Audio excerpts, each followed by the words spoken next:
So yeah, as Chelene said, I do the previous fire events. So we are going to talk about mapping fire risk for the entire country, for Canada. So first, wait, how I can move that? Okay, so first, kind of a little, disclaimer or something like that. So fire risk can be a lot of things, but today we are going to focus on what fire risk affecting built-up areas only. So a building being a structure with a roof, such as a house or a hospital, for example. What a building is not, it's not paved surfaces, such as roads, green spaces, infrastructure. We are also not going to consider social vulnerability factors. That being said, I think we can start. So today, we are going to see different points. I'm not going to explain to you why fire risk is an important subject, and I think that we have seen way enough fire disasters over the last decade to really understand the problem. So instead, we are going to go directly first into the concepts behind fire risk, then the procedure for assessing risk for Canada, and finally, we will see some summary statistics to better understand the reality of risk for communities. Let's start with what is fire risk. So I tried to do that very simple. Just imagine a forested landscape. Each point of this landscape has got a likelihood of igniting and or spreading a fire at a certain given intensity. This combination of likelihood and intensity is a hazard part of risk. So it's kind of the natural system component. But you also need an asset at risk. So yeah, let's take a house. This house has to be exposed to wildfire, so it means that it has to be able to be reached by the fire. It also has to be somehow susceptible to be damaged by this fire, and it more or less, depending on the fire behavior.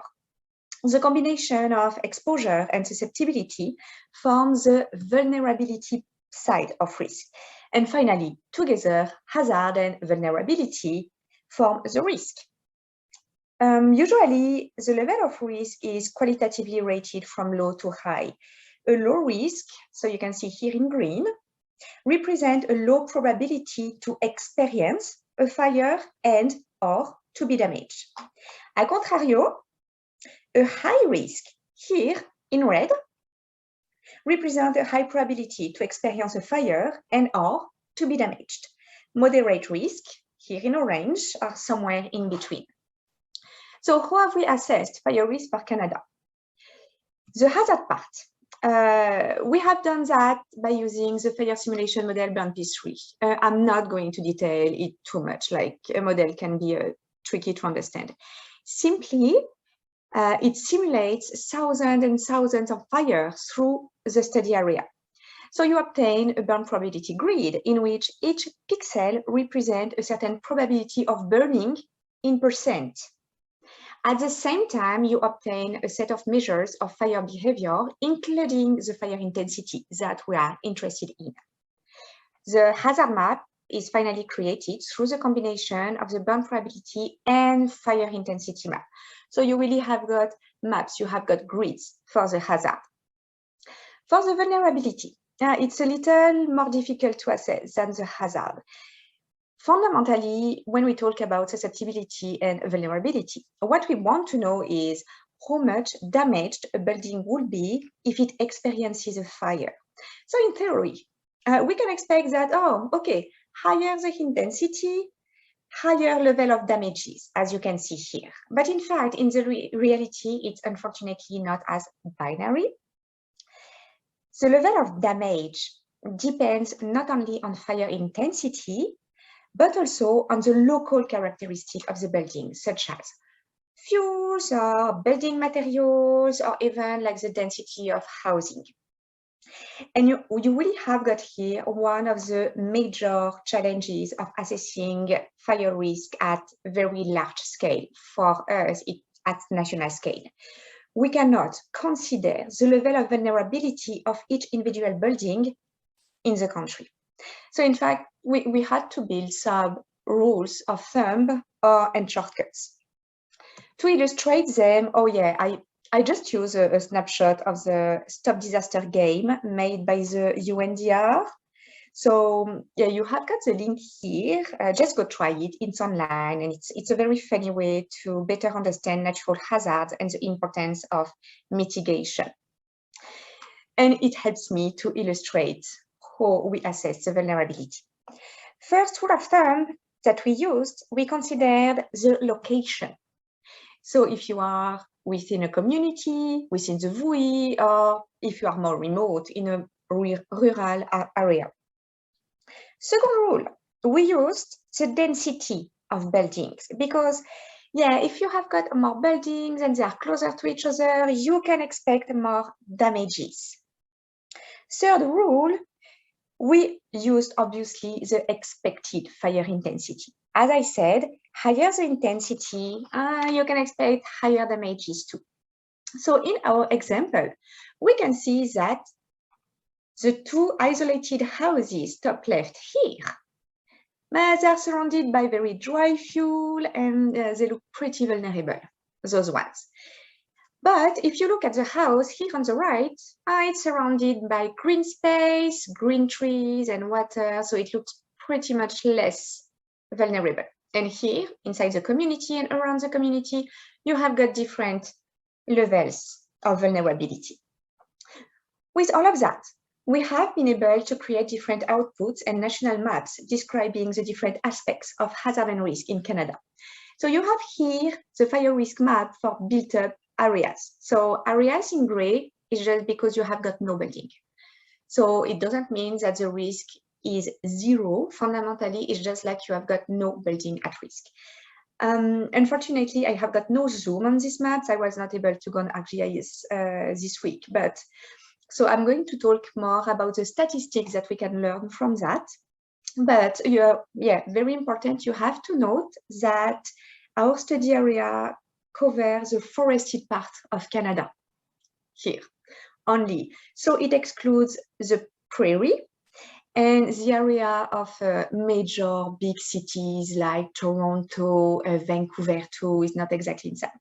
And it's important to remember when we go through the statistics.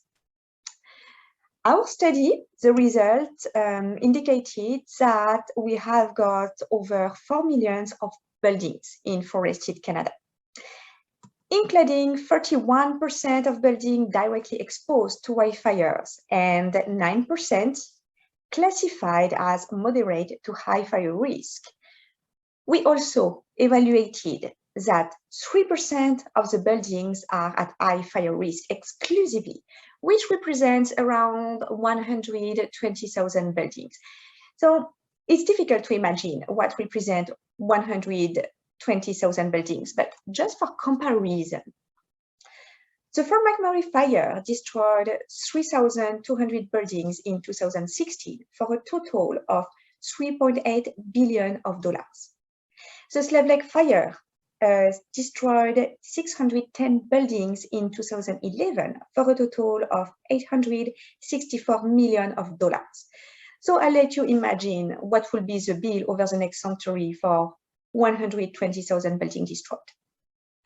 Now, if we have a quick look at the population, around 12 million of people live in forested Canada, including 19% in moderate to high hazard areas and 3% in high hazard areas strictly, which will be around 377,000 people. Sorry, numbers in English can be difficult. And again, you can see that it will be a lot of people to evacuate and relocate over the next decades. In conclusion, and also because this week began by the National Indigenous Peoples Day, I would like to highlight an important also dramatic number provided by our study. We have evaluated that 25% of inhabitants from unreserved communities live in areas of high to very high fire hazard, against only 2.5% of inhabitants from other communities. So in other words, unreserved inhabitants have 10 times more chances to be impacted by wildland fires than non-reserved inhabitants. We can see that it depicts a very sad social disparity.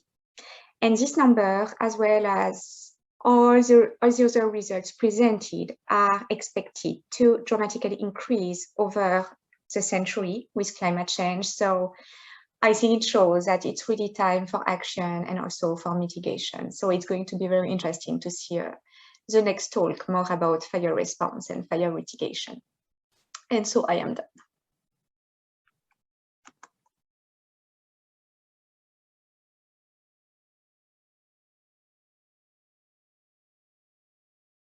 So yes, as was mentioned, my name is Victoria Donovan, and I'm going to be talking to you today about targeted grazing and mechanical thinning and their use in trying to enhance forest stand resilience under different wildfire risk scenarios. So just before I begin, I want to note that this research was actually recently published in the journal Ecosphere, and so I had a number of collaborators on this work. So just to mention Dr. Caleb Roberts, Dylan Fogarty, Dr. David Woodine, and Dr. Jarek Twidwell. And then of course, I'd also like to just note our funders as well for this research, the Nebraska Forest Service, the University of Nebraska, and the USDA NAFEW. So wildfires have been increasing across numerous regions in North America. As we know, this includes not only Western and Boreal forests, but also places like the US Great Plains, where wildfire numbers have increased by 350% in recent decades. And when fires shift from a surface fire into a crown fire, it can lead to extensive forest stand mortality. And it also makes wildfires much more difficult to control and suppress. So there's really been a push for resilience-based management approaches across North America that focus on decreasing the probability of stand replacing crown fire. And much of this management focuses on altering forest stand fuel structure in order to prevent fire from spreading into the crown and as well as through the crown of forest stands. So we can break fuel management down in relation to crown fire with kind of two simple categories, horizontal and then vertical fuel management. So very simply put, horizontal fuel management reduces the probability of crown fire spread through a forest stand. So it often focuses on reducing the density of forest stand fuels and density of forests across a landscape. Whereas vertical fuel management focuses on manipulating the fuel stratum gap, which can decrease the probability of crown fire initiation. So I've just highlighted the fuel stratum gap there in orange, and it's simply the distance between surface and crown fuels. And our study focuses on the vertical fuel management and preventing crown fire initiation. So in regions like the Great Plains, but also in other forested regions across the US and Canada, forests and rangelands are very closely intertwined. And so targeted grazing is a very common approach that's used to try to decrease the probability of crown fire through controlling surface fuels. Now, surface fuel loading can promote higher or greater flame lengths that can reach into the canopy of a stand, and they also act as ladder fuels for fire to travel from the surface into the crown. And grazers can greatly reduce surface fuel load, and so in the Great Plains, this is often one of the primary methods that's promoted for wildfire management. In contrast, vertical thinning can be used to control canopy base height. And so we remove the lower limbs of trees, as well as cut down potential ladder fuels to raise up the base of the stand canopy. So our objective was to determine the potential for targeted grazing and mechanical thinning to alter the occurrence of crown fire through alteration of the vertical fuel stratum gap.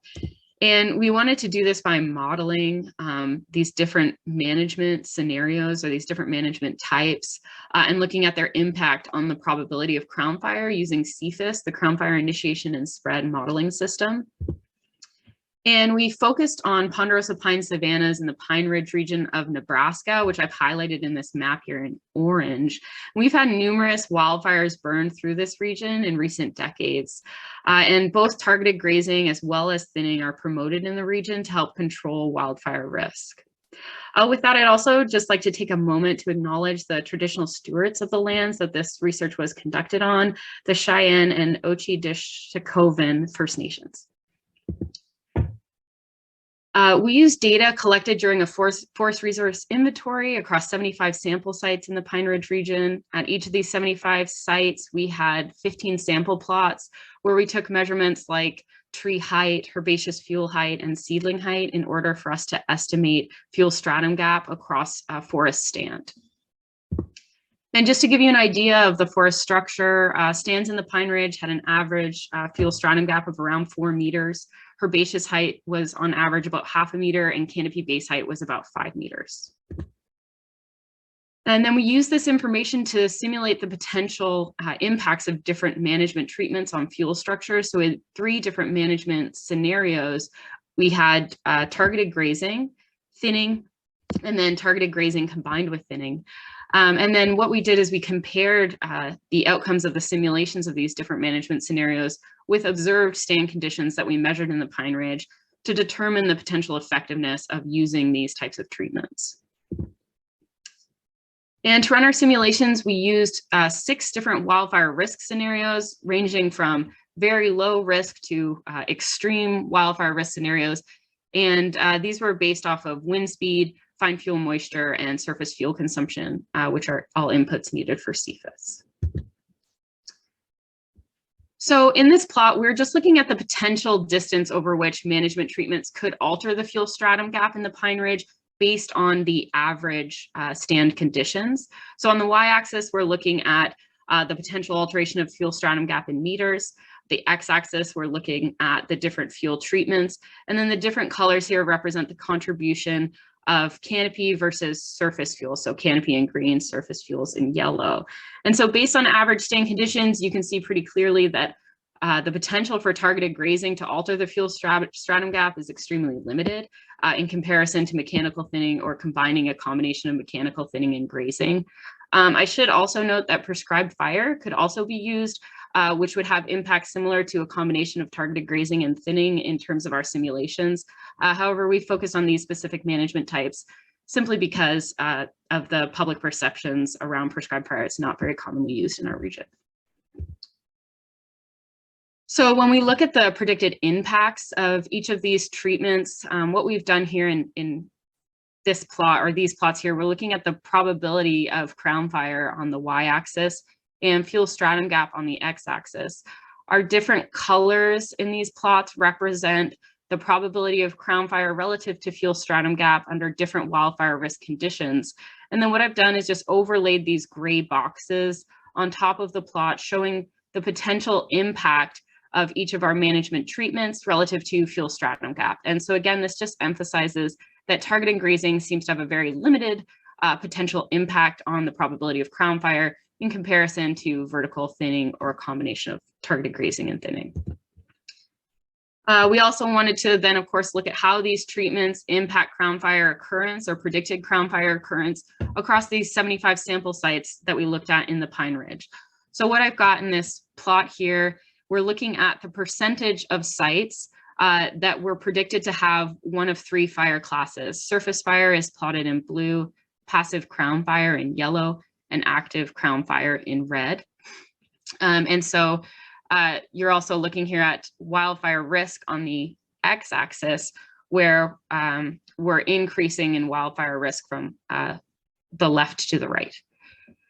And so what you can see in very low and low wildfire risk scenarios, we only predicted surface fire to occur in the Pine Ridge, while under mild conditions, 5 sites were predicted to experience passive crown fire. All of these sites had a fuel stratum gap below 2 meters.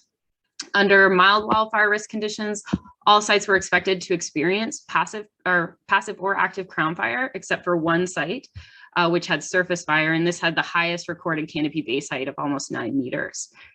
And then under our kind of more high and extreme wildfire risk scenarios, we had crown fire occurring at all sites under our observed conditions in the Pine Ridge. When we look at this in relation to simulated targeted grazing in the Pine Ridge, we only found an impact of targeted grazing under mild conditions, where it was able to shift 2 sites that were predicted to experience crown fire over to surface fire. There was no other impact of targeted grazing in the Pine Ridge. In contrast, when we looked at vertical thinning, we had similar impacts under the mild wildfire risk conditions, but we were able to shift 41% of sites that were predicted to experience crown fire to surface fire under that moderate wildfire risk scenario. And when we combined targeted grazing and thinning, there was a slight but insignificant impact. Both treatments together shifted 44% of sites predicted to experience crown fire under observed conditions over to surface fire under that moderate risk scenario. But none of our simulated simulated fuel management treatments were able to alter crown fire occurrence under our more severe wildfire risk scenarios. So in summary, vertical thinning is much more effective at altering the probability of crown fire initiation than targeted grazing. While there are slight benefits to combining the 2 approaches, relying on targeted grazing, which is the case in numerous areas, to manage crown fire risk will be ineffective, at least in the Pine Ridge region. We also note that neither approach is able to prevent crown fire initiation under more severe wildfire risk conditions. And so stand and landscape level horizontal fuel management focused on preventing crown fire spread within and among stands will likely be necessary. With that, I'd like to thank you for listening. I've added my contact information, both my current email and my soon-to-be new email address on this slide here, as well as the citation for our paper if you're interested in learning more about my research and this study. Thank you.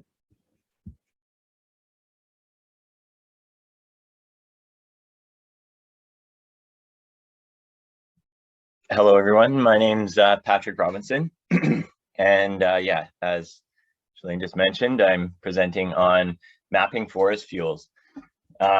So as everyone here knows, wildfires have been receiving quite a lot of attention over the past decade or so here in British Columbia, particularly with some recent fire seasons, 2017, 2018, and last summer as well.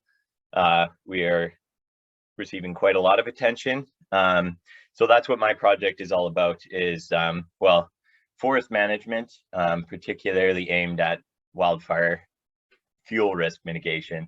And I'm working with, as you can see in the bottom left corner of this photo here, First Nations community in southwestern British Columbia, the Hawklip First Nation.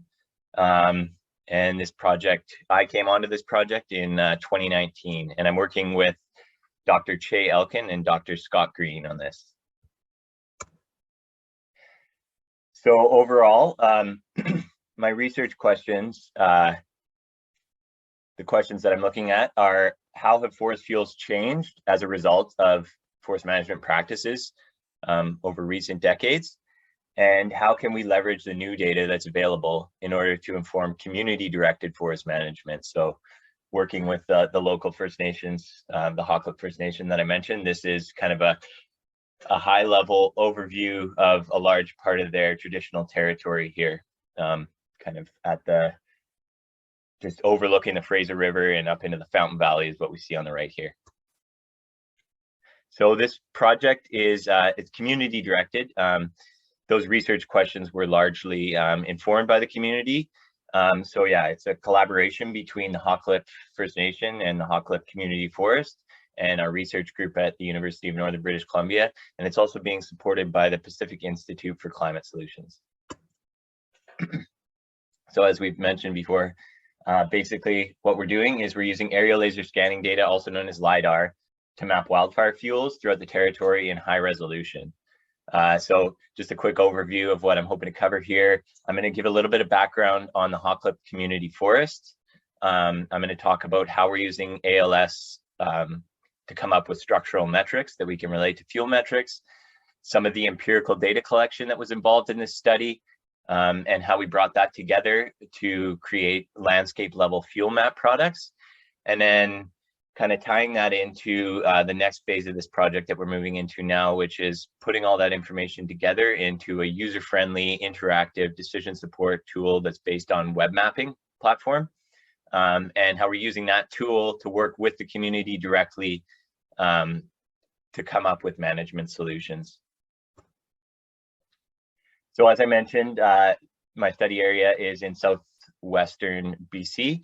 It's right next to Lillooet, just east of Lillooet, BC, and it is the Hot Cliff Survival Territory, also known as the Fountain Valley. It's approximately 35,000 hectares. So yeah, the forest type in this area, traditionally, ponderosa pine, Doug fir dominated. The topography is quite aggressive, so there is some structural diversity throughout the territory. But this image here is meant to kind of talk about good fire and what the community hopes to bring back to the landscape. What they've had in the past is kind of what we see here in this image, what would be considered good fire in the territory, kind of a low intensity, regular interval ground fire that maintains a fire resilient forest ecosystem. Unfortunately, through over the past decades, what we've seen throughout the territory and what the community has really witnessed kind of take place is conversion of a lot of those open forest types to what we see on the left here, which is a very fuel loaded, kind of heavy understory, heavy ladder fuel component. And this image is actually one of the fuel treatment ecosystem restoration areas within the Central Valley, the Central Fountain Valley. So as was being discussed in the last presentation there, this is some thinning operations that's happened. So quite a stark contrast between the two there.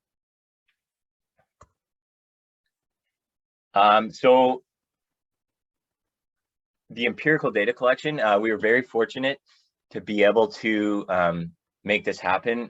This project has kind of run through most of the pandemic. So we were very fortunate to be able to work with the community and make things happen safely.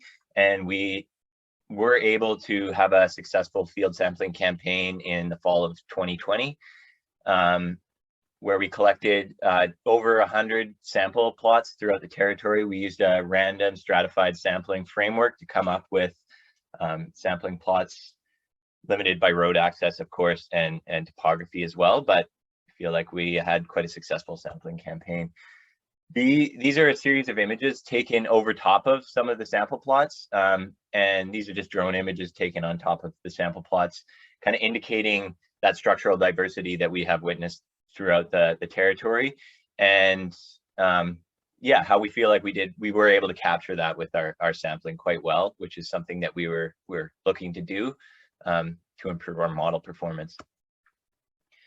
So just a quick note on what we were collecting for the empirical data. We were doing circular forest plots, approximately 400 meters squared, and just taking kind of basic structural and characteristic measurements. So measuring tree heights, DBH, taking species, live dead, and measurements to quantify ladder fuel and understory densities. Oops.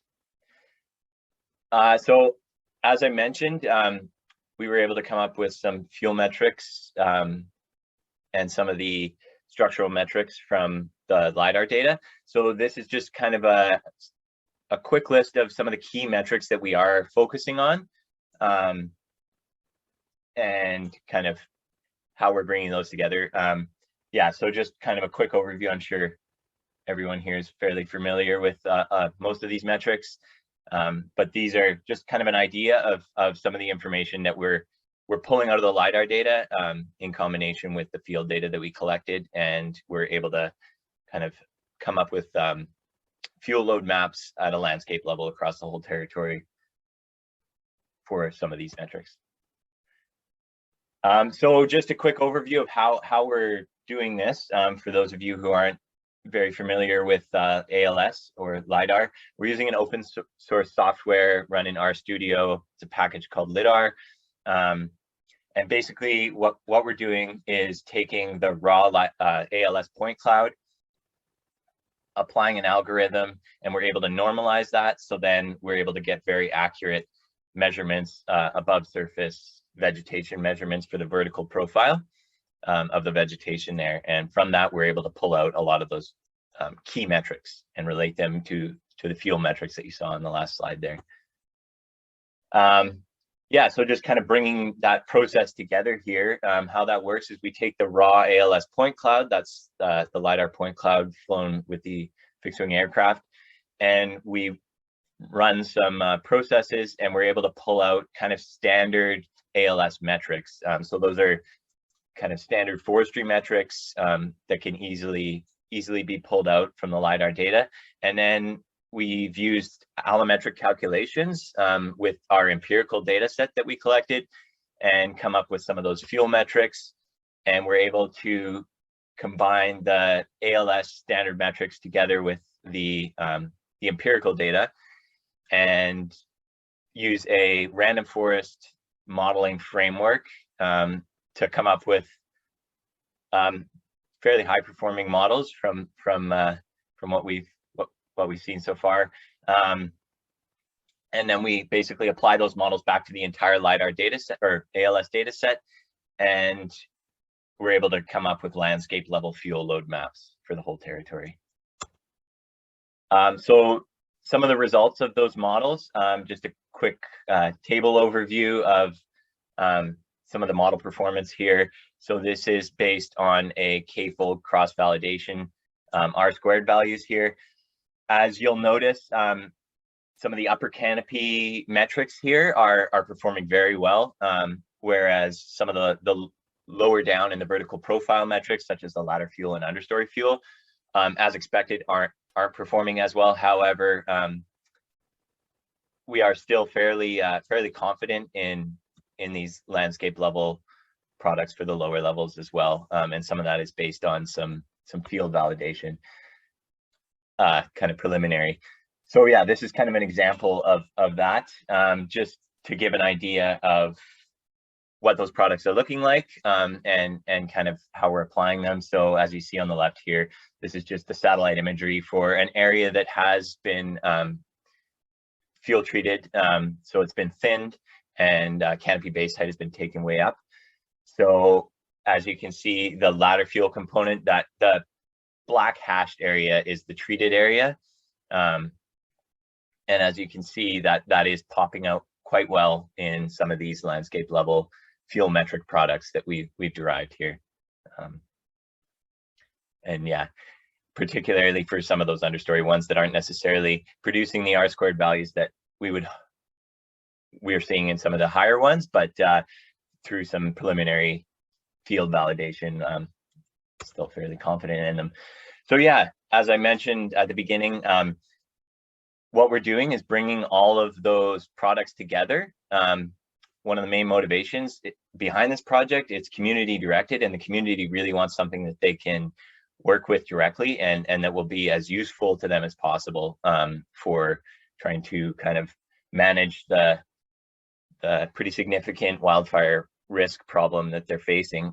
So the way we're doing that is we're putting everything together into an extremely user-friendly and kind of interactive web mapping platform. So it's based off of Esri ArcGIS Online tools. And yeah, basically what that does is it allows the community and the community land managers to work with us and amongst themselves and access the information that we have been able to come up with through our analysis, and kind of in a super user-friendly, non-technical way, apply it directly to their management planning. So moving forward with the project, kind of moving into the next phase here beyond the analysis and working with the community. We're looking at continuing to develop the planning tool in collaboration with the community and using it for the co-development of actual management solutions moving into this next field season. And at the same time, we're going to be kind of handing over the tool and the management of the back end of it to the community to build internal capacity. And that's all. Thank you very much.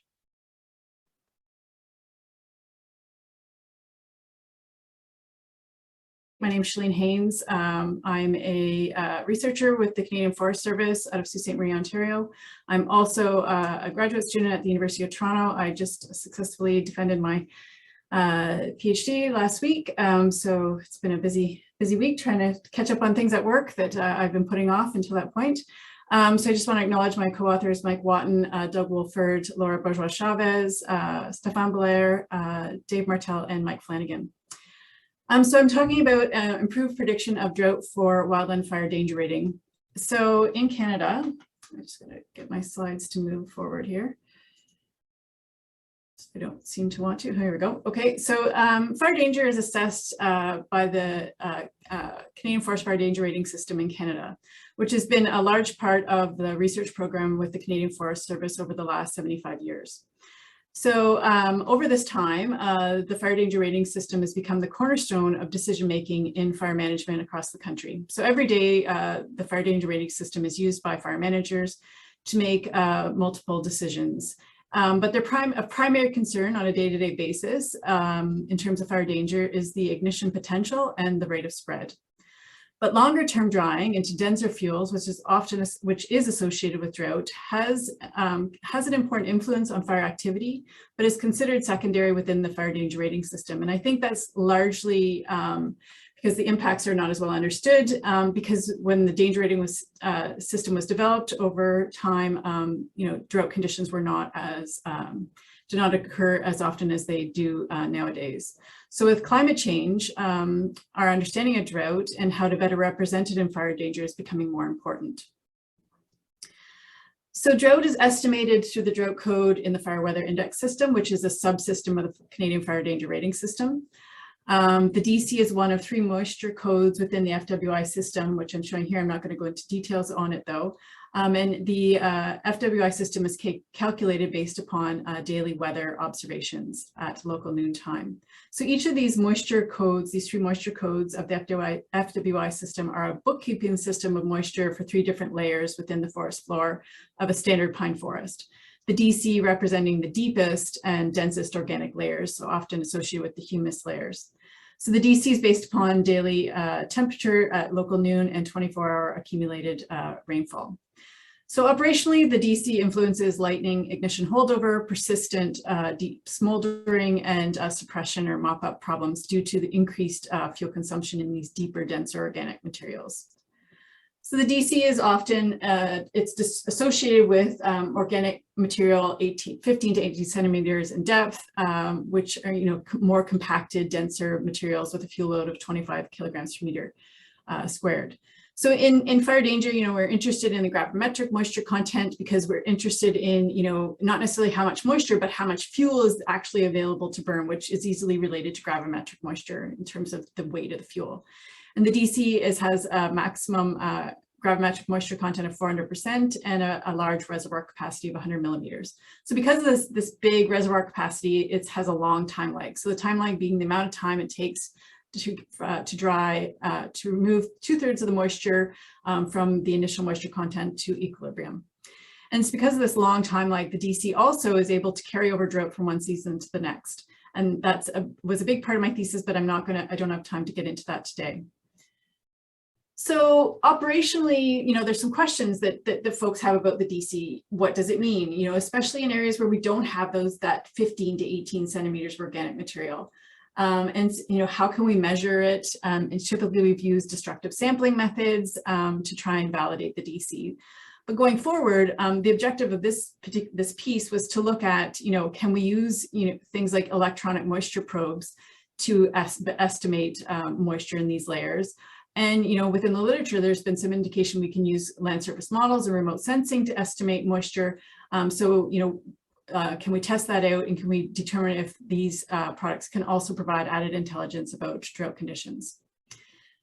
So in order to look at these different tools, I set up a field study. So I set up a number of fuel moisture monitoring sites. So I installed soil moisture probes, and I'll touch on how those were installed in a minute. So 8 to 12 moisture probes at each of these locations at depths of 10 and 18 centimeters, and then soil temperature probes. And then at each of these locations where I had these soil moisture plots set up, I also had fire weather station data, as well as Environment and Climate Change Canada year-round weather station data. And then I looked at this model, this land surface model, CALDIS, the Canadian Land Data Assimilation System, which combines remote sensing information of soil moisture as well as ground-based observations into a high-resolution forecast model. So I set up a number of moisture monitoring plots over time, and with a number of collaborators in 2 different provinces, Alberta and Ontario, and across a number of ecozones. And so these moisture plots were 200 by 200 meter plots that had these, these moisture probes installed at various depths, replicated at 10 and 18 centimeters. And then again, so these were in a number of forest types, so not just the standard pine forest that the FWI system is typically associated with. So just some things to keep in mind as I go through some of these slides. So these moisture probes are installed from the surface through the organic layer, and then depending upon the depth of the organic layer, may also be into the mineral soil.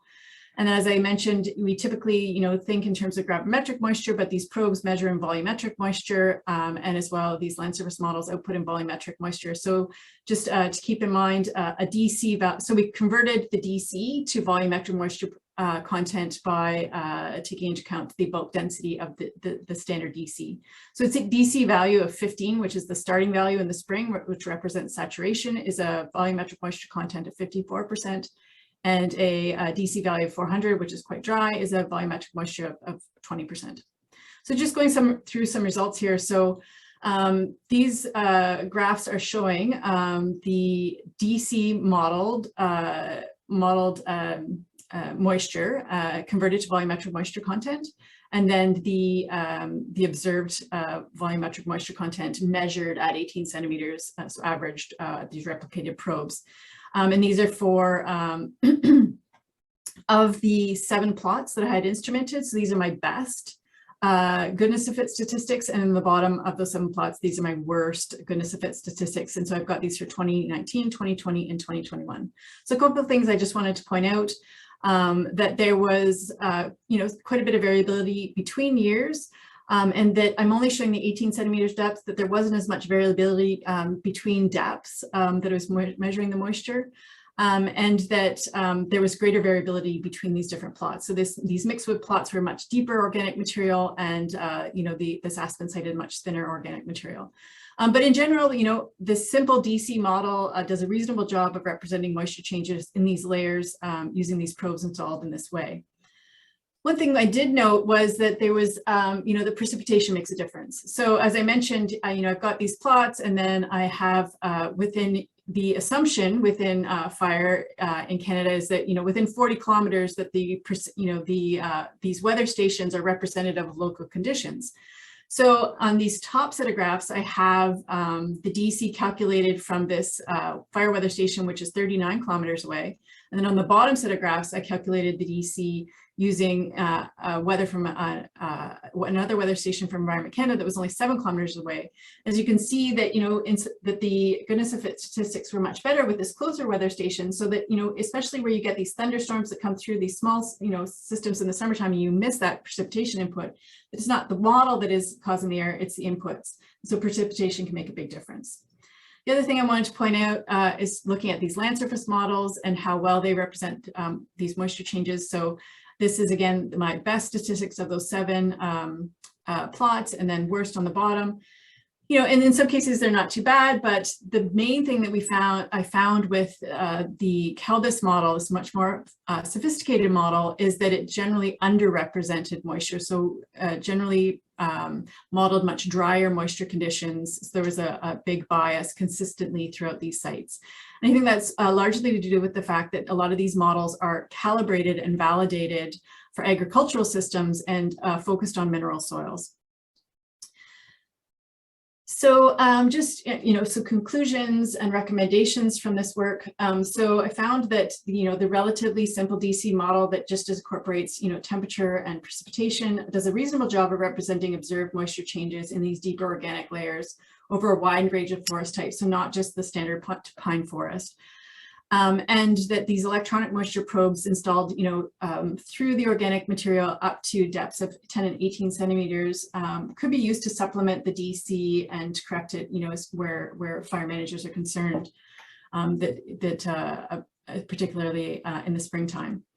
And that a big source of errors in the DC model fit was due to misprecipitation events. So I think that, that fire managers can start to potentially look to precipitation products that include ground-based radar. And I'm just, showing a map of our ground-based radar across Canada to improve soil moisture estimates. And, although the CalDIS model does include a precipitation product that is a gridded product that incorporates these radar outputs, it's still, didn't represent the change in moisture and represented much drier conditions than what we would expect in organic soils.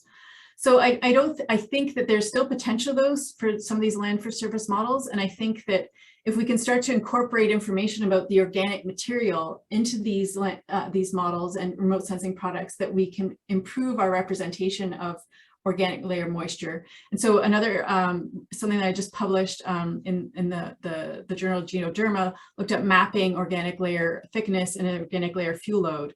And so the idea was for that particular piece of my thesis was just to develop the methodology based upon the province of Alberta, but to eventually we can map this nationally. And if we can input these maps into these land surface models, that we can eventually start to tease apart that mineral versus organic layer moisture.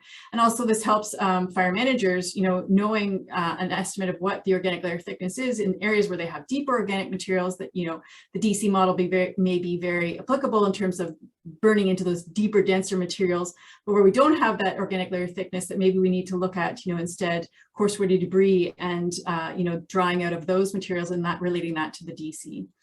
So hopefully, these will help to the interpretation of moisture. And with that, I just wanted to acknowledge folks that have helped me out with field work and lab work and pulling the CalDIS data together, and also funding contributors. Thank you. Thank you for listening.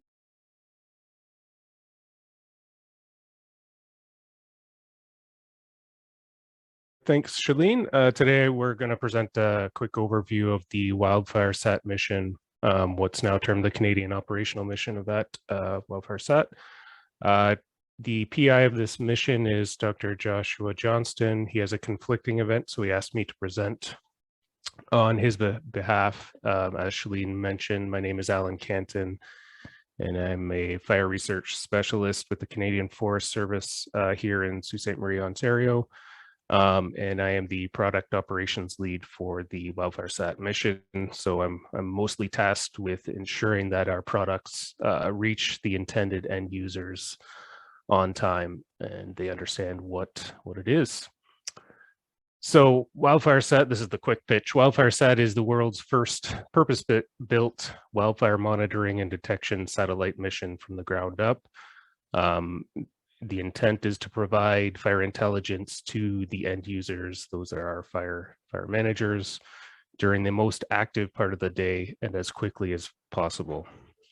Wildfire Sat has always been end user driven, which is fairly unique around the world.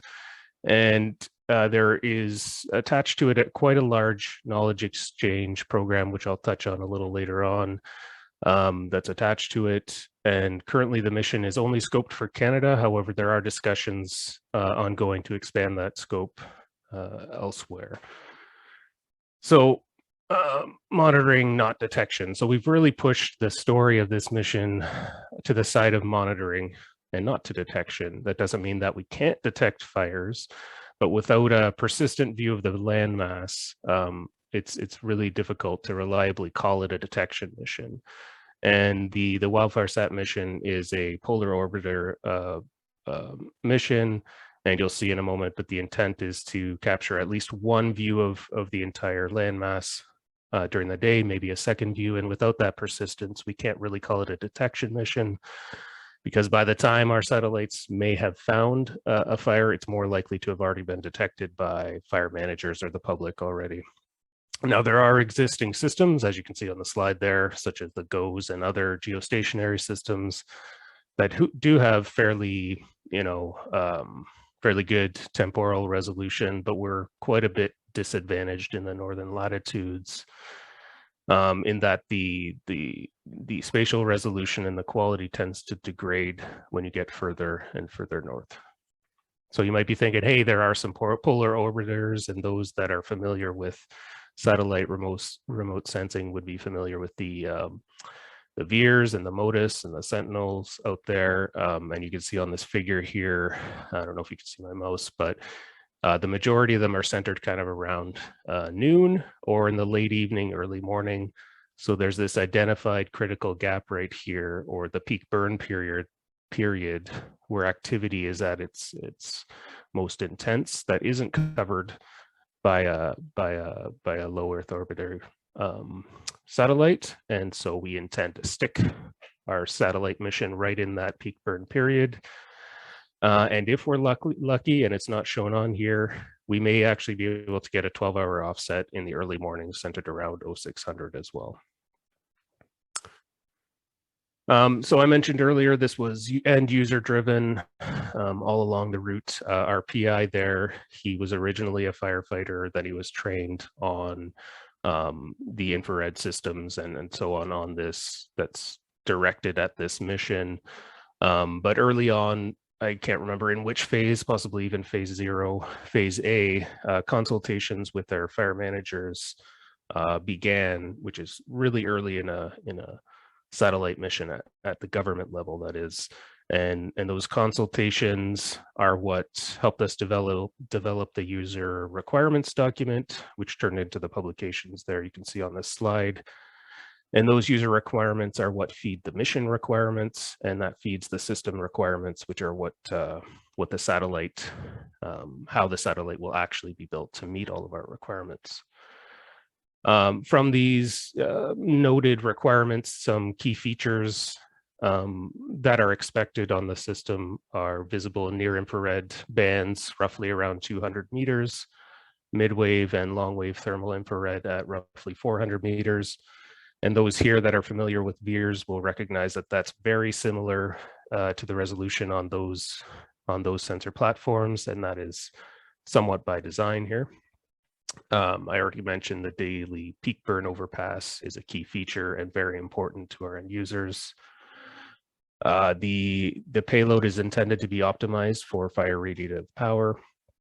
We have a detection capacity roughly at 15 by 15 meters in an open canopy, and a 30-minute data latency is listed here for some of our lower tier products, the easier stuff for us to process on time. We're putting that time lag on there. And for comparison, historically, I think MODIS and VIIRS have taken roughly between 1.5 hours to 3 hours, somewhere in that area, to produce the initial set of data to the end users after acquisition. Now, I did just hear something a couple of days ago that they may have found a way to speed that up significantly, but this time to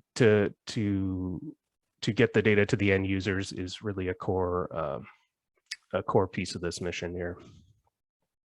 So I'm not going to get into the details of all of the intended products here, but we've separated them into 3 tiers. Tier 1 is products that we're going to develop directly from the data coming from the sensors on board our spacecraft. You'd be familiar with the active fire hotspots / fire detection, cloud masking. It's a basic characterization of those pixels. Tier 2 is a data merging, data synthesis of what's in tier 1 and satellite, the data direct from that satellite, along with outside satellite sources. In the slide, we have it listed as VIIRS. We may use others as well. Some of the products listed in here are fire behavior estimates, such as rate and direction of spread and fire intensity. and some additional products like identification of the smoke plume, which may help us significantly when it comes to pulling out false positives on the tier 1 data and so on. Some of the options in tier 3, or I guess I should explain what tier 3 is. It's what we often refer to as our value added tier. And so data from the tier 1, tier 2, and then auxiliary or ancillary data from other satellites, other static and non-static data sources like the WUI maps or the risk maps, if we have those. These will all go into some of these products that are listed in this table here, such as the ability to run one or more fire growth model projection or a simulation, or some land surface change mapping. Now, I'm being a bit vague in this tier 3 because a lot of these haven't been nailed down at this point. We intend to finish our science plan at the end of the summer, early fall, and these should be a lot more stable at that point. So these products will also feed into Environment and Climate Change Canada's smoke forecast. So they have their smoke dispersion model as well as the air quality forecast system. And this is information, not imagery, is a quote that our PI likes to steal from U.S. Forest Service personnel. I believe it was Sean Triplett who said this here. But anyways, I was at a meeting a few weeks ago, actually, with it was hosted by a fire management agency, and there was a few outsiders like us from the CFS, Fire Research, and a few others.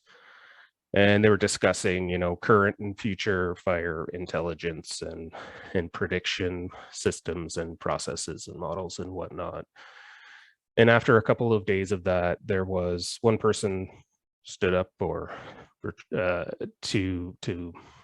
what did he say exactly? He said something along the lines of, we could take away all of the models and the products and the imagery, but we will still fight fire one way or the other. And he wasn't directing that at Wildfire Sat, he wasn't directing that at any person in the room, and he wasn't talking negatively about the models or the products that we're producing. But what I took from that, and I might have tuned out briefly after that, but what I took from that was, we need to be very careful in the products that we select for our users. We need to ensure that that the knowledge exchange program that I mentioned, which is it's a huge portion of this mission, that it goes through properly. We're always engaging our end users, and they can take ownership of this mission as much as we can here. So information, not imagery, is really a theme when it comes to this mission. Very quickly, I'll just mention the operational configuration that came out of the Phase A part of this mission, which completed last fall, I believe. Phase A is the conceptual design phase, where there's where more than one company attempts to give us a design concept that we can select that will meet our requirements.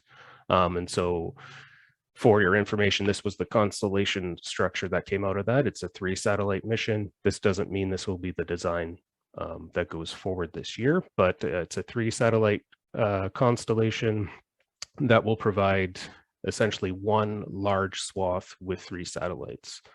And the reason that this was the one that was selected is it really narrows our field of view, and we can concentrate on, we know we have accurate, more nadir pointing data when going forward. This is an analysis that came out of the worst case scenario with that 3 constellation design concept. The worst case, 1800 revisit time. You'll see that all of Canada, Alaska, and other northern latitude countries are well covered, so that we will have at least that one observation every day. Because it's a polar orbiter, we can take advantage of that as they converge near the poles, right?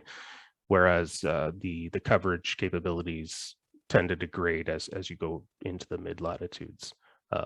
Now, if someone were to tag on to the constellation and add to it, we could increase coverage in that way. And I think this is my final slide, but to meet, one of the ways that we're going to meet this 30-minute data latency goal that we set for ourselves is we're going to use a concurrent acquisition and downlink scheme. So as the landmass comes in view of each spacecraft, it will begin acquisition. It'll start mowing the lawn, as is often said.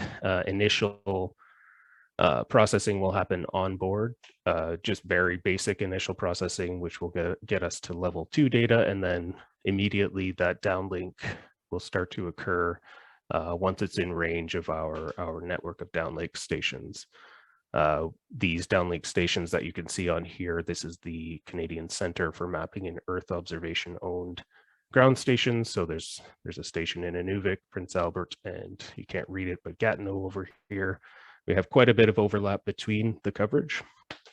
And so this is the scheme to make that happen. And that is the last of my slides for the moment. Thank you.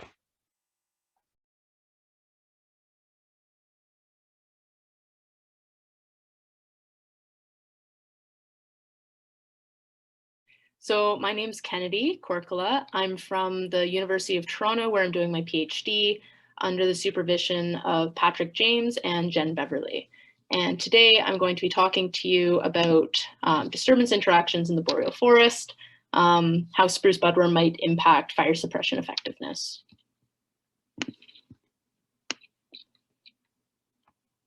So disturbances play really important ecological roles on the landscape, contributing to overall forest health and forest regeneration, carbon cycling.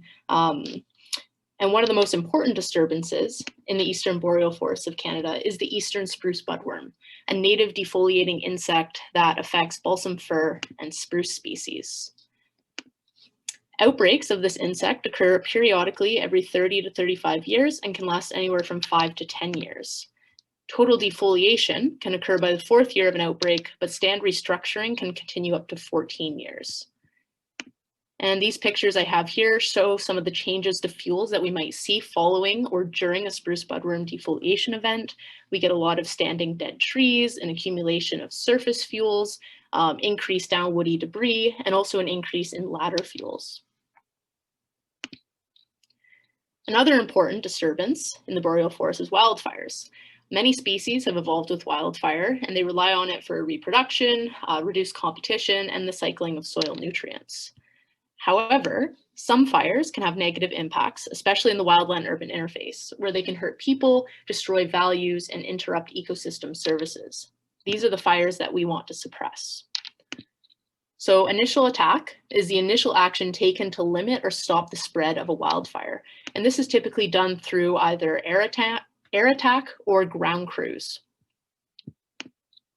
Escaped fires, or IA failures, are fires that are not contained despite initial attack efforts.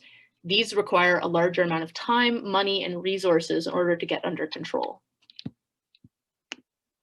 So how is initial attack success currently modeled?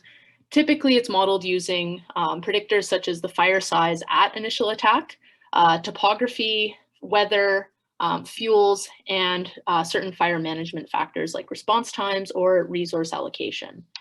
Today, we're going to be focusing on that fuels aspect and how fuels can affect IA success. So fire behavior, as many know, is driven by what's commonly known as the fire triangle. Fire triangle is made up of 3 components: weather, such as wind, temperature, humidity, and precipitation; the topography, or the slope or aspect of the land; and fuels, the amount, arrangement, and moisture of those fuels. And like I said, today we're going to be focusing on the fuel aspect of the fire behavior triangle. More specifically, how spruce budworm can affect fuels to influence fire behavior. So we already know from previous work that spruce budworm defoliation can increase the likelihood of fire ignition. We also know that it can increase fire intensity and fire occurrence. We've also seen increased crowning potential, where a fire will transition from surface fuels or a surface fire into crown fires. And we'll also see increased fuel buildup either through surface fuels or through ladder fuels. However, one of the questions that hasn't been addressed is how spruce budworm might affect suppression effectiveness. So we know that spruce budworm can alter fuels in terms of surface fuel accumulation, increased ladder fuels, more downwoody debris, and increased crown breakage. So also these outbreaks can be really widespread and can cause mass mortality of balsam fir and spruce.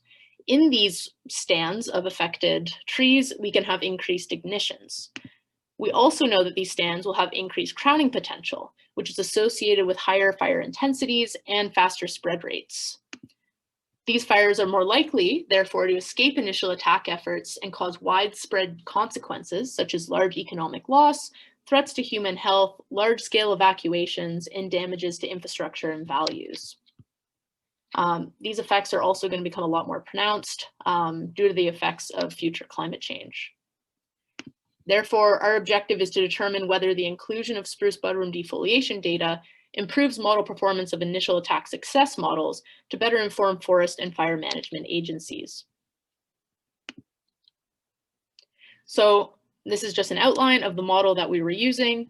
The predictors that we used included fire weather or the fire weather indices, which are pretty much just taking the weather variables that I mentioned earlier, and also looking at fuel moisture to create an index for fuel moisture, and that includes weather and stuff.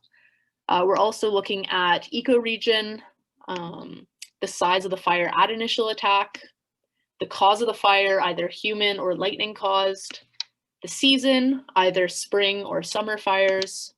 And then we're going to use these predictors to build a random forest model, or we use these predictors to build a random forest model, splitting our data into testing and training. And the response that we were looking at was whether or not that fire was considered contained or escaped, a binary variable. And this threshold of contained or escaped was based on whether or not the size of the fire at initial attack and the final fire size were equal. If the final fire size was greater than the size of the fire at initial attack, we considered that an escaped fire. So this is our initial model to model IA success. And then what we're going to do is we're going to add in spruce budworm defoliation data and create another model and compare those two models to see if spruce budworm data improved model performance.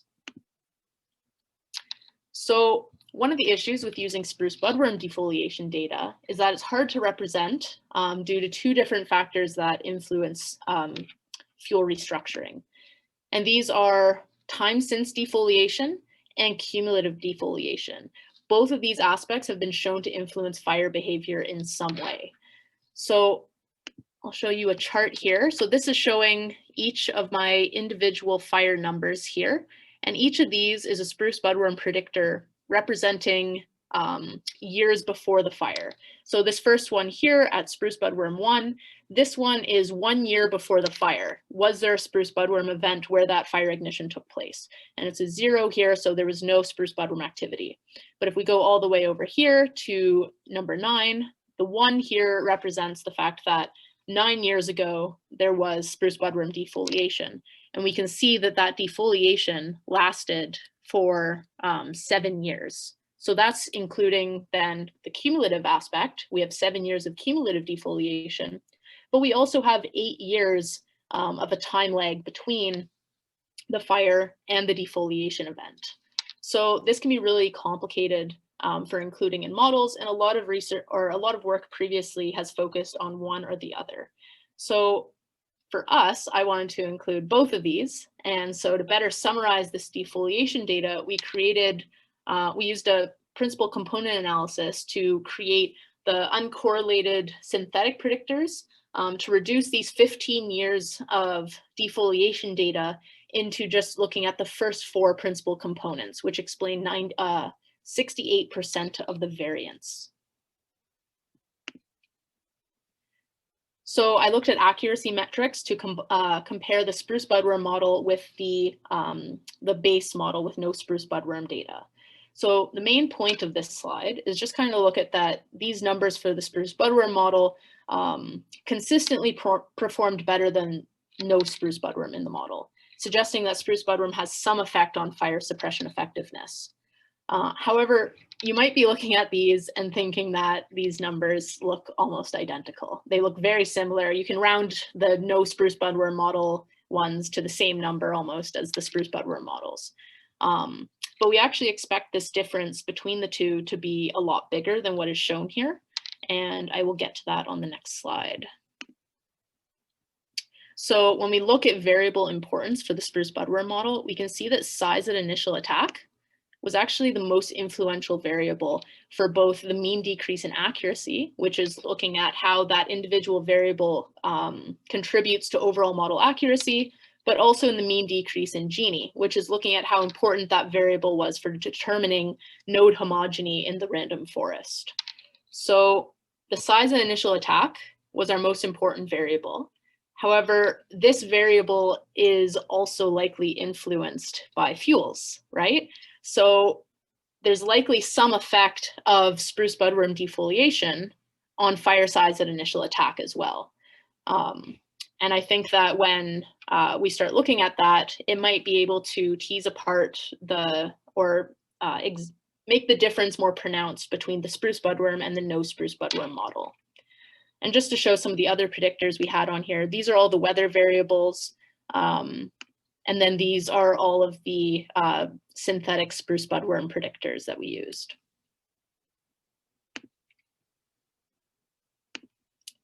So some of the next steps, like I mentioned before, the size of the initial attack was a very important variable in these models. And for both model accuracy and for determining node homogeny for the random forest. And we know that size of initial attack is likely influenced by fuels, similar to how fuels drive fire behavior, and they can drive initial attack success. So our next step is to look at how spruce budworm defoliation might influence the fire size at IA to affect suppression effectiveness. And then we can kind of look and see if that difference between the spruce budworm model and the no spruce budworm model gets bigger. Anyways, thank you very much for listening. And yeah, I'll take questions.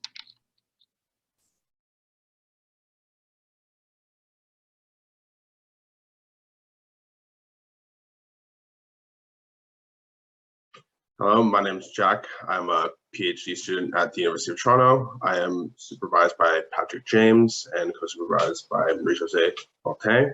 Today I'll be talking to you about one of the questions that I'm interested. It says, at which temporal scales does moisture availability influence burn severity? So since glaciation, boreal forests have co-evolved with wildfire, and most tree species display evolutionary adaptations to large, infrequent crown fires in the form of serotinous or semi-serotinous cones, aerial seed banks, and resprouting from below-ground structures. Such adaptations promote self-replacement of forests through rapid tree recruitment by allowing fire-killed species to colonize burn sites immediately following fire. And for example, in this photo is a photo of Red Lake 7, a high-severity crown fire that burned in Ontario in 1986. So the degree of burn severity determines the state of the ecosystems immediately following fire. And tree species have adapted to different levels of burn severity, which help post-fire establishment. Species like black spruce and jack pine have adapted to high severity fire through serotinous cones and aerial seed banks that allow them to establish rapidly following fire. Conversely, other species like aspen have adapted to low, moderate severity fire through thick bark, which help them resist fire and colonize burned sites using vegetative resprouting. And overall, these adaptations afford the boreal forest the capacity to recover structural and compositional attributes to pre-disturbance states following the disturbance. However, too much high severity fire can impair the ability of these mechanisms to operate. So this leads us to, why do we care about burn severity? Well, burn severity refers to the ecological impacts of fire on vegetation and soil, and it has large societal and ecosystem impacts, and directly affects the ecosystem response, which as well sets the stage for vegetation recovery. This is because boreal forests are sensitive to the level of severity, since it limits the capacity to recover following fire. So if a fire is too severe, the mechanisms of recovery may be negatively affected. Therefore, it is really important to understand what drives fire severity from both a fire ecology and a fire management perspective. And considering that is high severity fires projected to increase in the future, we want to understand why, when, and where high severity fire is likely to happen. And this leads us to an outstanding question, which is, how does moisture availability influence burn severity in the eastern boreal forest of Ontario? So in order to answer this question of how moisture availability influences median and extreme burn severity in the boreal forest of Ontario, we wanted to look at, well, first, can we identify trends based on climate moisture? The second is how much better can we capture variation in burn severity using either annual or monthly scale moisture availability? And then what is the benefit of including a grouping factor of year? So our year-to-year effects, will those help be a better predictor of burn severity? So here are a few raw observations. So each one of these graphs here represents a year and represents the distributions of severity. So these are the median severity for an individual fire event, and this is just the distributions across years. And as you can see, there's a lot of variation, and we can capture different types of variation, whether we are using either median fire severity or the 90th percentile of fire severity. And we use the 90th percentile to represent the extreme burn severity that happens within an individual fire, because burn severity is not homogeneous within an entire fire perimeter. There is a lot of variation. So the question that remains is, how well can we capture all this variation that we find in burn severity using moisture availability? So to answer this question, we started off by building 6 models. We had 3 base models, and then we augmented these models with a random effect of year. So our base models were a monthly moisture index, an annual, and a nested month within year. So as our moisture availability predictor, we used the climate moisture index, which is calculated as the difference between annual precipitation and potential evapotranspiration. So positive values would indicate wet or moist conditions, whereas negative values would indicate dry conditions. And then we tested the effect of these temporal scales against 2 different measures of burn severity. So said before, we had median burn severity, which is calculated as median severity within an individual fire perimeter, then 90th percentile burn severity, which is then the extremes within an individual fire perimeter. And then we also built these year-to-year random effect models to look at the question whether CMI at different scales may vary based on these annual variations. And then we can end up comparing model performance using AIC. So because there are different moisture regimes throughout Ontario, for the purpose of our study, we are just focusing on the western portion of the boreal shield, which is highlighted in red.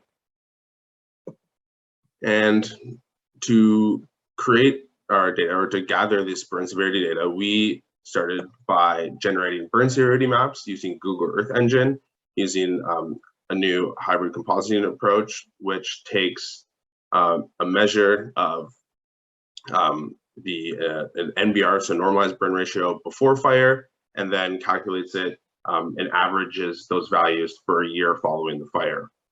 So we chose to use the relativized burn ratio, which is just one of the many options out there. And we chose this because it calculates the change in forest cover following a fire relative to the amount of pre-fire vegetation cover, rather than just the absolute change. And then again, to avoid any changes in burn severity that may have occurred due to, for example, reburns.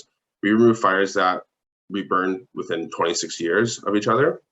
And 26 years represents the earliest year that we had fire perimeter data for our first fire in our data set, which was 1986.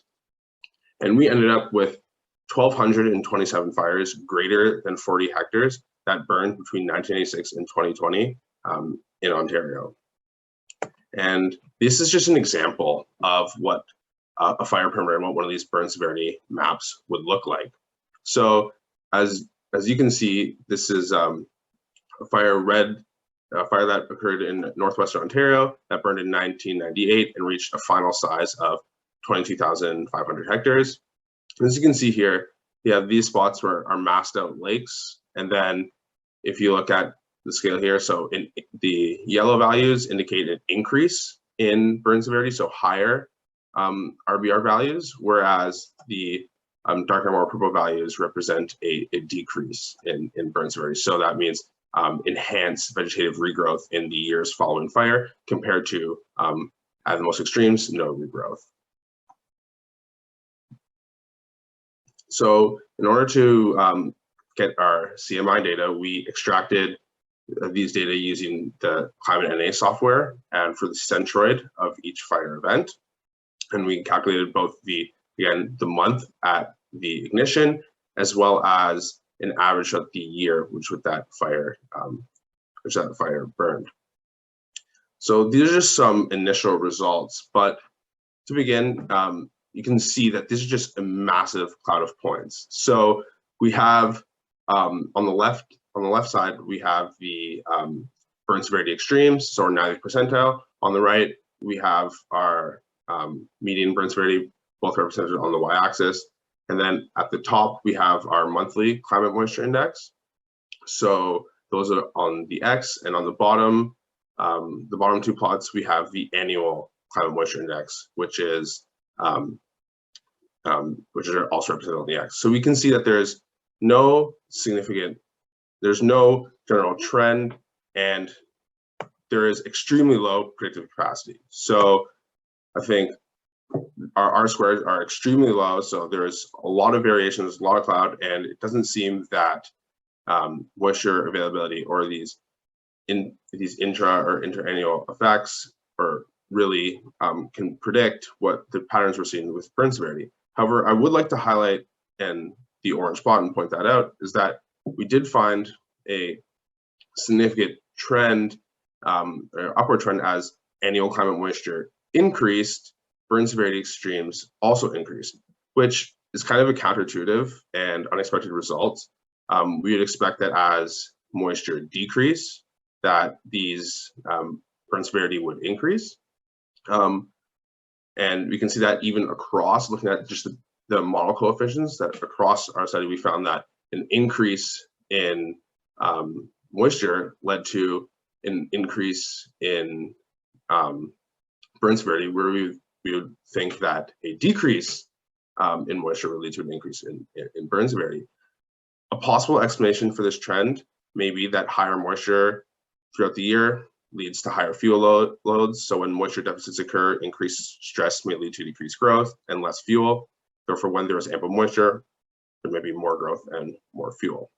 But we still know that there is this interannual variation that we can see. So we wanted to see, well, what happens when we include year-to-year effects, and we'll improve model performance.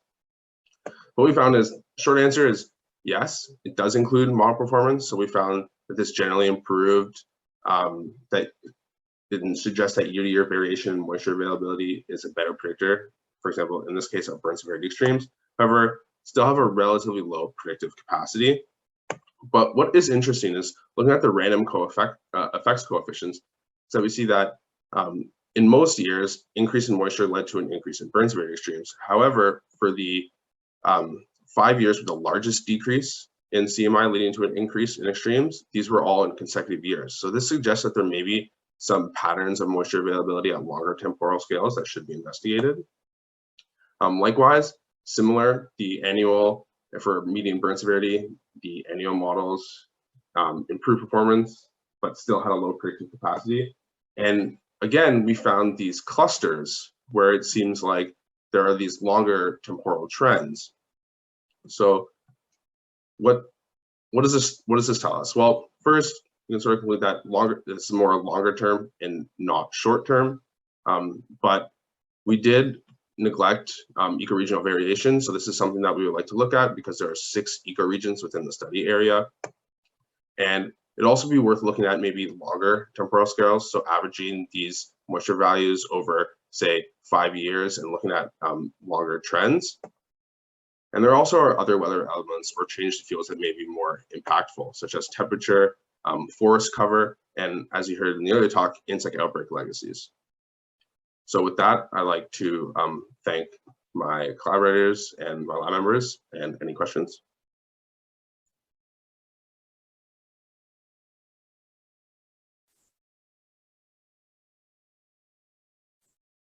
Thanks, Jack. Does anyone have any questions for Jack? I have a quick question. So Jack, I haven't used burn severity mapping, so I'm not very, I've heard about it, but I haven't really used it. So how much how well do you think, it's used a lot, but how well is it, is it validated for these particular areas? Like, do you think, can you quantify the error that you would expect in these maps? Yeah, so there have been a lot of studies that have related these remote sense metrics back to the composite burn index, which is more ground-based measuring. And for a lot of places in the boreal forest, or mostly in the boreal plains or in more of the northwestern boreal forest, say in Alberta, they've done a lot of studies relating these back, and they found really good fit from the remotely sensed data to the field data. So even the method that I was using to produce these maps is the most updated method, which is supposed to be state of the art and is specific just to the boreal region. However, one of the caveats is that within the boreal shields, particularly in Ontario, we haven't had these ground verification studies. So we don't have the CBI data. That is something that we are looking at and getting, and hopefully this summer we may be able to change that and be able to ground truth or verify the accuracy of these remotely sensed methods. But it has been shown across other areas of the boreal forest, just not in the shield yet.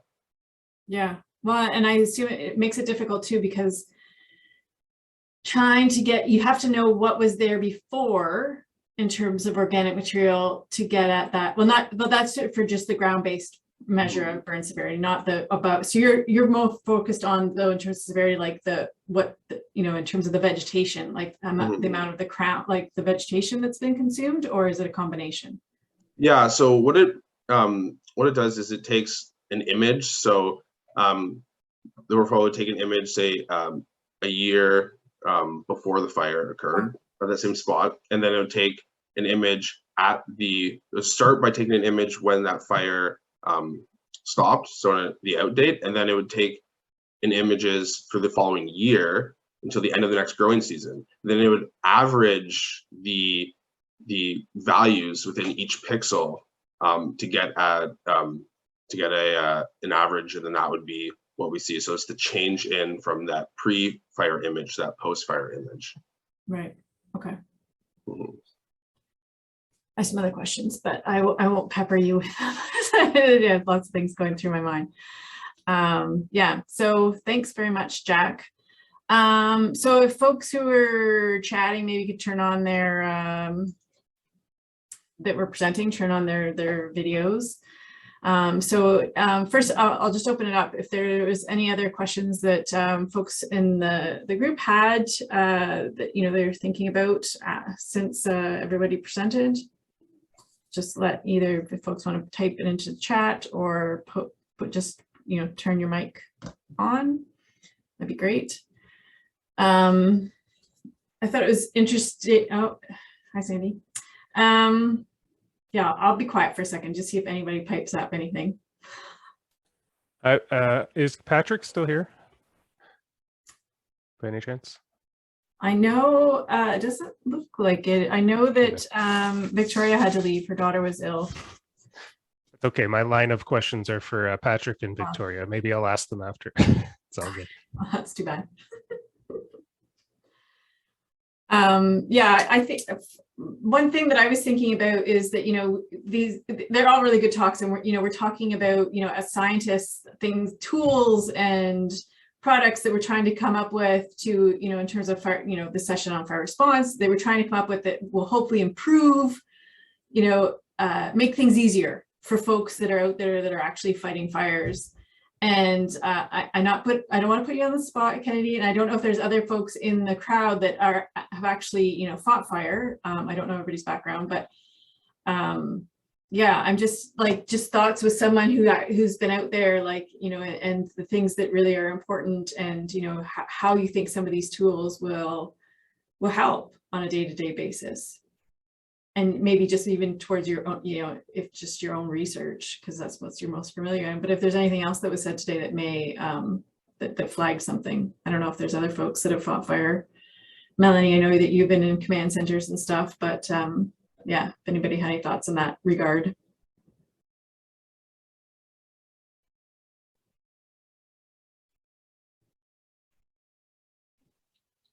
I think definitely anything that can help with planning for resources and the allocation of those resources, especially crews, ground crews, air attack. A lot of that stuff happens kind of at the beginning of each day, and being able to provide maybe more detailed information, and a lot of the stuff that you were talking about with improving maybe the drought code was really interesting.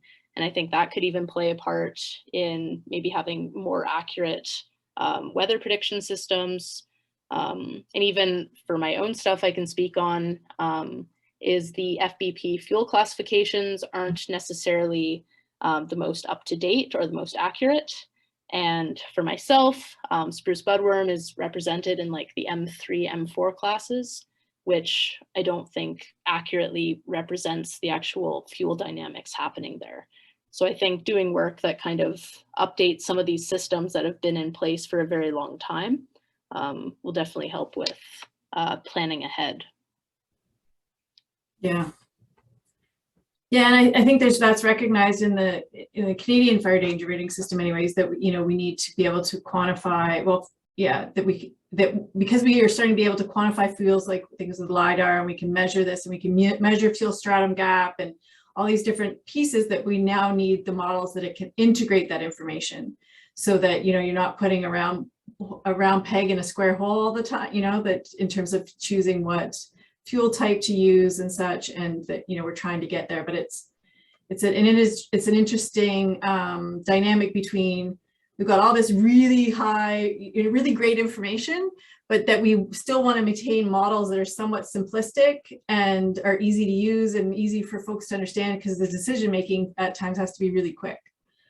And yeah, so that's an interesting dynamic, trying those trade-offs for sure, because we can produce some really amazing things, but how they get integrated quickly, you know, especially for that daily decision making, you know, I think it's different for like what Sandy, like with the risk and things that are, you know, more pre-planning, and that, you know, people have more time to think about and such. And even Alan, like with the wildfire sat, like what products and what, because you don't want to overload people with too much information too. You want stuff that they're going to be able to ingest and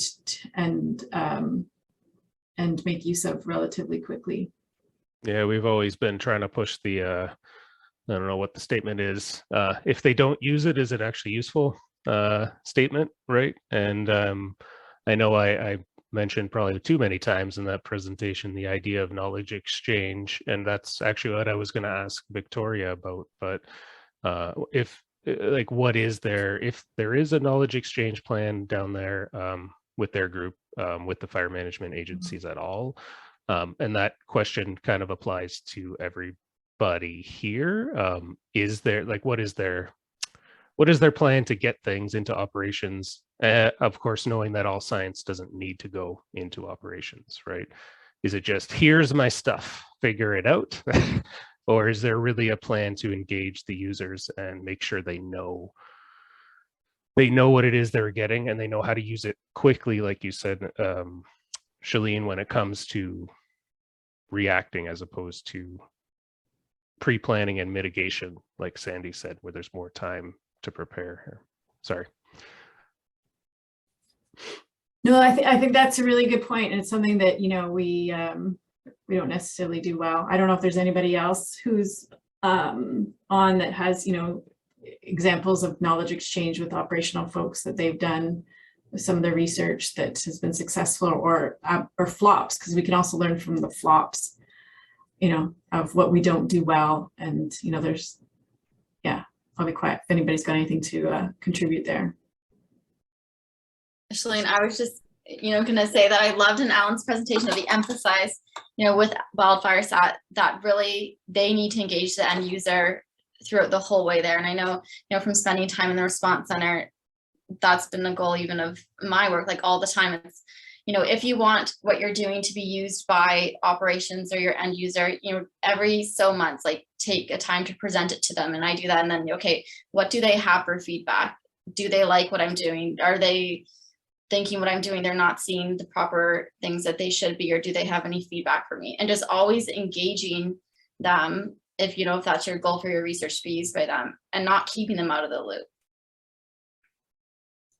Yeah, that's good. And I think there is some in Canada anyways. I can't speak to other, you know, I don't know everybody, you know, where everybody's coming from who's on the call right now, but in Canada, there is some work to try and within the Canadian Interagency Forest Fire Command, CFC, to try and get some interaction between fire managers and students. And I think Mike McCauley from BC is leading that. And so if there are any students, I'm one of the science reps for CFS on that. So if there are students who are interested in chatting with fire managers or presenting their work to you know, a larger operational group at CFC, you know, please reach out to me, and you know, we can try to set something up, because I think that's, or you know, any folks that are interested in meeting some of these folks, not just students, but who, you know, we do sometimes a short amount of time for presentations, and to get feedback from operational folks, you know, is this useful, or, you know, is it something, because sometimes too, like there's research that we're doing, and because, you know, folks get used to using the same stuff all the time. And so sometimes, you know, there could be useful things that they don't even use and realize, you know, but by presenting it, and that, again, that knowledge exchange, that back and forth can really help to yeah, make sure, if you are interested in doing, you know, more operational relevant research, that it is useful to the end user, and to include them along the way. I wasn't quite sure where this discussion was going to go in the end, because, you know, there's such a wide variety of talks. But yeah, I hope everybody enjoyed them. Does anybody have anything else to add? We've kind of talked through our lunch here, so I imagine everybody's energy levels is kind of getting a little low. But yeah, I just wanted to remind folks, yeah, that there's 3 posters again associated with the session for Kendria, Melanie, and Maren. And as well tonight, if you're interested, there's a happy hour in the pancake room, and that's put on by the Western Aspen Alliance, Paul Rogers from that. And then there's also a fitness room, and there's 4 videos. I did the yoga and meditation the other night, and it was lovely. I did it in the evening, and I really enjoyed that. That was 45 minutes. And maybe later today, I'm going to do the, I think it's like a Pilates class. So those are also available. You just go in there, you press the X, and the little video pops up, and you can do that. So that's kind of cool too. And yeah, if you have your video on and you have your you're not muted, when you go out with your little avatar and you run into people in the hallway and such, you can chat with them, and yeah, a way to connect virtually in this virtual conference. So yeah, try that out. Anyways, thanks everybody. I guess we'll end, unless anybody has anything else to add, we'll end this this session. Everybody's good? Okay, well, thanks everybody for spending the last little bit together, and hopefully we'll chat with some of you soon. Thanks. Thank you. Bye, Chelene. Bye.